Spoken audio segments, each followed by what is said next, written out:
Hello everyone and welcome back to Let's Play Pokemon Emerald. Last time we finished Victory Road and made our way to the Pokemon League. This time we're going to be taking on the Elite Four. Before we do so, I'm going to show you the changes that have gone through my team. First off, I've leveled everyone up to levels 46. Absol hasn't had any changes. Hariyama, I have gotten rid of Strength for Return because I'm pretty sure at this point he is pretty friendly with us, and Return has a high attack of 102 if they're really friendly with you. Flygon, he's a Flygon now. Vibrava, I showed it in the beginning of the episode, he evolved into a Flygon, and I think I might as well show off his stats. Pretty much when it evolves into Flygon, all of its stats raise by 30. So that's how it goes.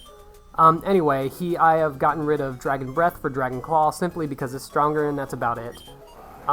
Camerupt learned Eruption on level 45, and I'll show it off right now. The higher the user's HP, the more damage caused. It's basically Water Spout, except Fire type. So it has a maximum power of 150, and it goes down slowly as your HP goes down.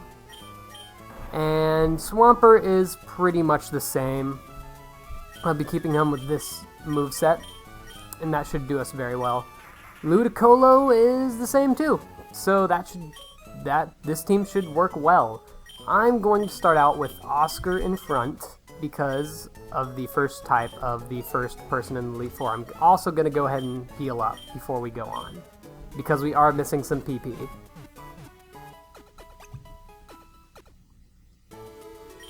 Alright, and with that, it's time to take on the Elite Four. Beyond this point, only those trainers who have collected all the gym badges are permitted to enter. Trainer, let us confirm that you have all the gym badges. So this is the point that you'd be able to get to without having the flying type gym badge. Believe in yourself and your Pokemon and go forth. So let's go forward then. And first off, we have this guy. Welcome, Challenger. I'm Sydney of the Elite Four. I like the look you're giving me. Jesus. I guess you'll give me a good match. That's good. Looking real good. Alright, you and me, let's enjoy a battle that can only be staged here at the Pokemon League. And one of the best Elite Four themes ever. I'd say this one's probably my favorite Elite Four theme. Anyway, first up, we have Elite Four Sydney, using the Dark type. Now that's obvious why I used Oscar in front. He's going to start out with Mightiness. Sadly, it's going to lower our attack, but I don't plan on keeping Oscar out for very long. So I'll go ahead and use the Fake Out to do a little bit of damage. For the most part, the Elite Four in this game aren't really that bad. The types really aren't the best. You'll see later on, especially. They didn't think out the types they were choosing whenever they made the Elite Four. Okay, so since he's at low HP, like I said before, the Elite Four will be using full restores. So if you have any Pokemon that are using toxic or paralyzing moves or anything like that, it'll also heal that off. And we missed! Oh, geez. This might not actually turn out very well. Double Edge is pretty much the most powerful normal type attack other than Hyper Beam. It's 120 power and it does recoil to you. And he might be using another full restore. Nope, he's gonna save. I'm pretty sure each of the Elite Four have two full restores. So it's saving the next full restore. And, oh, come on.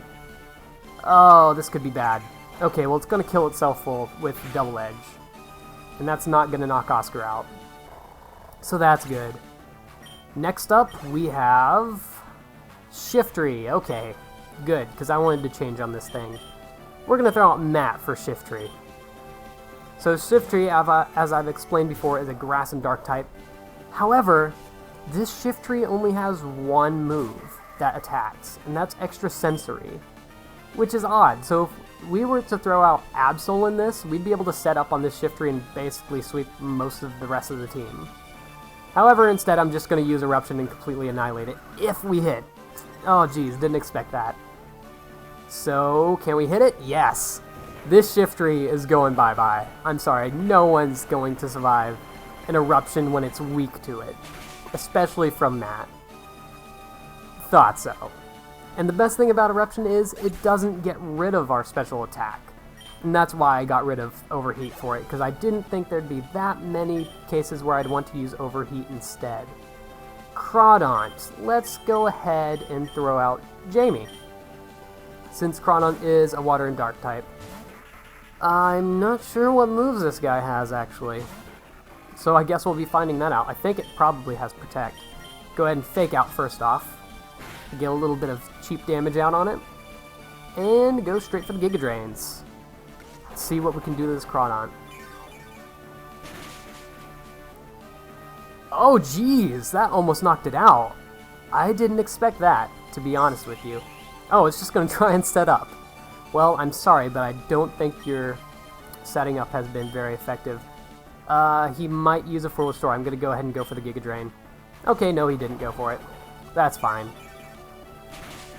There's nothing wrong with trying to be a little safe. Okay, so next up, what are you going to throw out now?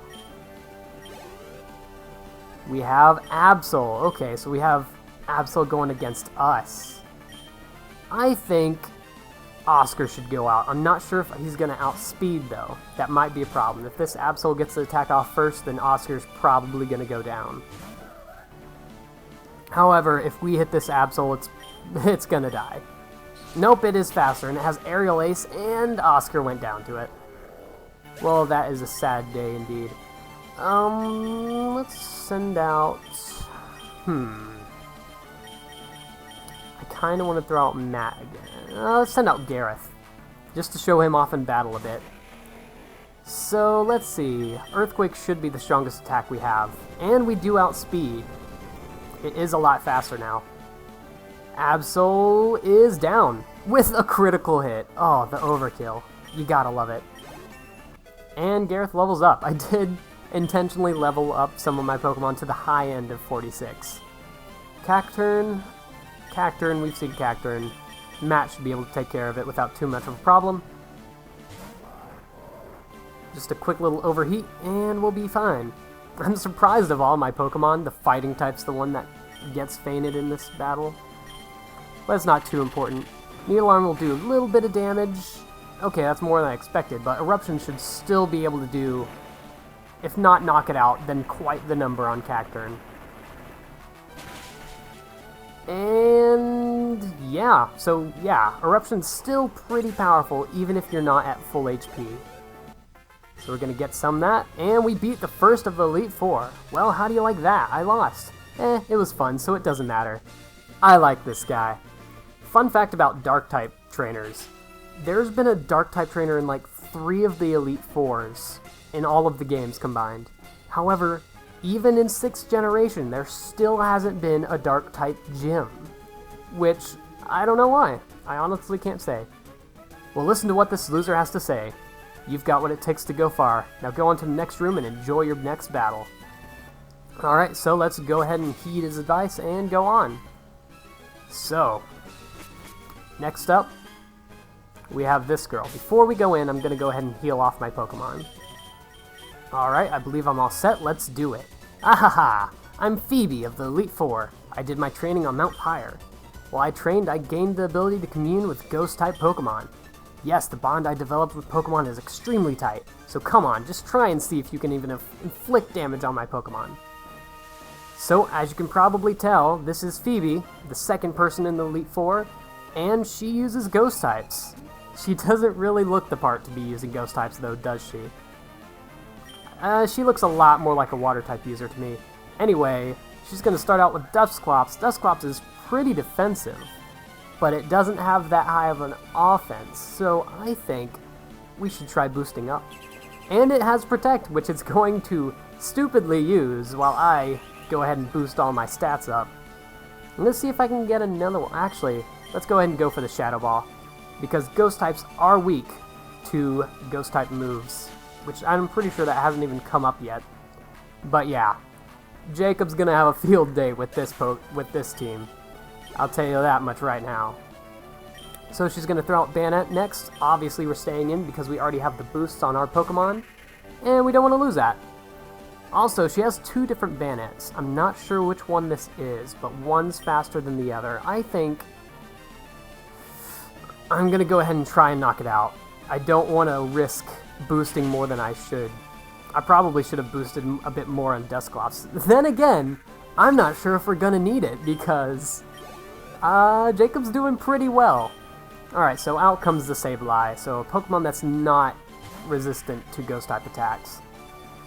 I think I'm gonna go ahead and use another Swords Dance, because it's probably gonna take 2 Shadow Balls to take the Sableye out anyway, so might as well get that off. And it's using Double Team. Okay. Well, obviously, that's not gonna be the biggest deal, because if we hit it, it should be going down. And Sableye isn't the best of Pokemon. Oh my god, you're kidding me. It barely took that. This could be bad because of the evasiveness, and we can't use Vital Throw on it because it's resistant to it, or it's immune to it. However, if you were to use Foresight on this Pokemon, you would be able to get fighting type attacks off, and they'd be super effective on it. Thanks to its dark typing, and we got the RNG that time for the one-shot KO. And next up is coming out the other Banette. So obviously we should be able to use Shadow Ball in this one also and knock it out, especially since we have the extra Swords Dance. Yeah, Jacob's just slaughtering this team right now. Do you see this? Do you see that? This is why I have him. That, and it's Jacob's favorite Pokemon, which is kind of why I chose it, but this is why. Look at that power. Just completely slaughtering the enemy team. Anyway, the last Pokemon's also a Dusclops, and Shadow Ball should be taken out. This is her strongest Pokemon at level 51. However, it shouldn't matter much at all. Sure enough. So down goes the Dusclops. Oh, that was a lot of experience. Alright, oh darn, I've gone and lost. Sure enough, you have. You guys still don't give as much money as that one couple, or that one people in the gym. There's a definite bond between you and your Pokemon, too. I didn't recognize it, so it's only natural that I lost. Yep, I'd like to see how far your bond will carry you. Go ahead and move on to the next room. We don't even need to heal. But before anything happens, I'm gonna go ahead and switch Oscar back to the front, because of the next person's Pokemon. Alright, so moving on to the third trainer of the Elite Four. It should be pretty obvious what this type is. Welcome, my name is Glacia of the Elite Four. I've traveled from afar to Hoenn so that I may hone my ice skills. Hoenn, I see what you did there. But all I have seen are challenges by weak trainers and their Pokemon. What about you? It would please me to no end if I could go all out against you. And so we have the third trainer of the Elite Four, Glacia. Obviously it's an Ice-type trainer, thanks to her name and pretty much everything about this room. As you remember, there's only 2 families of Ice types, so things might get a little bit repetitive in this battle. This Celio, I'm pretty sure, is going to try and set up a Hail, so we'll go ahead and delay that for one turn. In this game, Hail really isn't that bad, especially since it doesn't give Blizzard 100% accuracy. And we're going to one-shot her whole team anyway, apparently. Yeah, it's not until Diamond and Pearl that Blizzard has 100% accuracy in Hail. In this game, it pretty much just does damage to anything that isn't a Ice type. So I'm going to go ahead and throw out Neo. This is an excellent time to show off Iron Tail since we haven't used it yet. And he's also on the verge of leveling up. Is another Pokemon that I pretty much leveled up until he's at the end of 46. Iron Tail should be super effective. And Ice Beam shouldn't do a ton of damage, since Neo is quite the wall. And they get a critical hit. Okay, well, he should be able to take one more Ice Beam if this doesn't knock it out. Glalie does survive it, and it lowers its defense. So hopefully Iron Tail hits this time.